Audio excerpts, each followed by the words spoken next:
იმედის ნიშნები გააჩინა ცოტა ხნის წინ ანდრი ერმაკმა, უკრაინის პრეზიდენტის ოფისის ხელმძღვანელმა, რომელმაც ჯიდაში მიმდინარე მოლაპარაკებების ფონზე სოციალურ მედიაში დაპოსტა ხელის ჩამორთმევის სიმბოლო, რაც იმას უნდა ნიშნავდეს, რომ უკრაინული მხარე სავარაუდოდ კმაყოფილია საუდის არაბეთში მიმდინარე მოლაპარაკებებით და მარტონი ისინი ამაში არ უნდა იყვნენ, რადგან ადგილზე მყოფი მედიაც წერს იმის თაობაზე, რომ მოლაპარაკებების შესვენების დროს, ანუ პაუზების დროს, შვალედების დროს ამერიკულ მხარესაც ჰქონდა გარკვეული რეპლიკები იმასთან დაკავშირებით, რომ ნელ-ნელა უახლოვდებიან ისინი შედეგს, რომ ყველაფერი კონსტრუქციულად მიმდინარეობს და კარგი განწყობაა.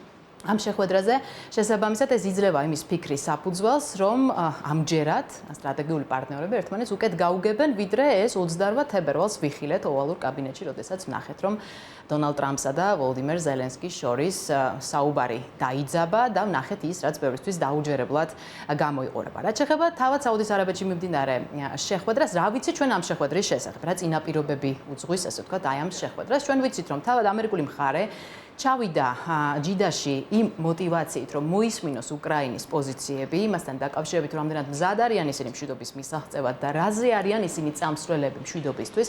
საუბარია დათმობებზე და კომპრომისებზე, მათ შორის ტერიტორიული ხასიათის და ამავდროულად მარკო რუბიომ, სახელმწიფო მდივანმა ჯერ კიდევ ჩაფრენამდე თვითმფრინავში აღნიშნა, რომ ისინი ვერავის ვერაფერს უკარნახებენ და რეალურად არიან ქვეყანაში ჩასული იმისთვის, რომ მოისმინონ პოზიციები, რომ მოგვიანებით უკვე ეს ამ პოზიციებზე მსჯელობა გაგრძელდეს რუსულ მხარესთან.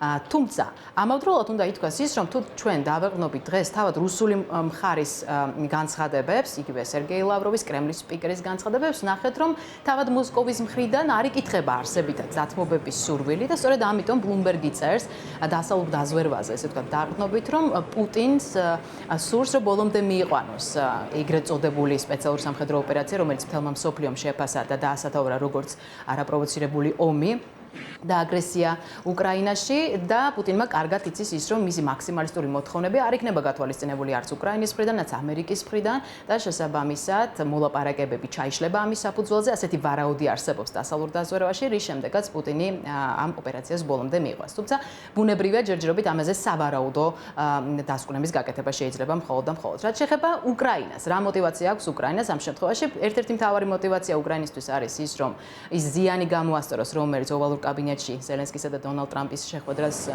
მოყვა და ამავდროულად მიაღწიოს მშვიდობას ისე, რომ არ დაზიანდეს და დაზარალდეს ეროვნული ინტერესები, კერძოდ რაც შეეხება თავად ამ ტერიტორიებს, რომელიც რუსეთმა მიისაკუთრა.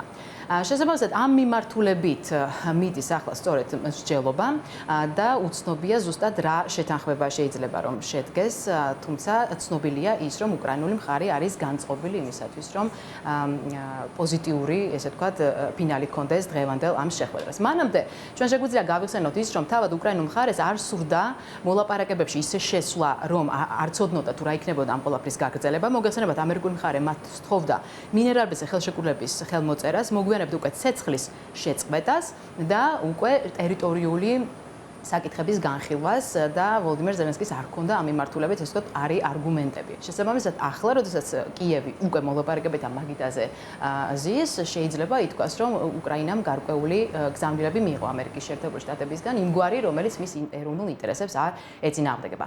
ვიცით ის, რომ უკრაინის ერთ-ერთი მთავარი მოთხოვნა იქნება შავ ზღვაში ცეცხლის შეწყვეტა, ასევე ხანგრძლივი დისტანციის რაკეტების გამოყენების შეჩერება. აი ამ ომში და ასევე პატიმრების გაცვლა რუსეთსა და უკრაინას შორის და შესაბამისად ამ მიმართულებითაც საინტერესო იქნება თუ როგორ დაგვირგვინდება ეს შეხვედრა. მინდა შეგახსენოთ ის თუ რა უძღოდა წინ საუდის არაბეთში მიმდინარე მოლაპარაკებებს უკრაინულ და ამერიკულ მხარეებს შორის. ჩვენ ვნახეთ 12 თებერვალს პირველი ზარი ვაშინგტონიდან მოსკოვში, როდესაც დონალდ ტრამპა და ვლადიმერ პუტინმა ერთმანეთთან ისაუბრეს. 19 თებერვალი, როდესაც უკვე ამერიკელი და რუსი პირველი დიპლომატები ერთმანეთს შეხვდნენ ელ-რიადში.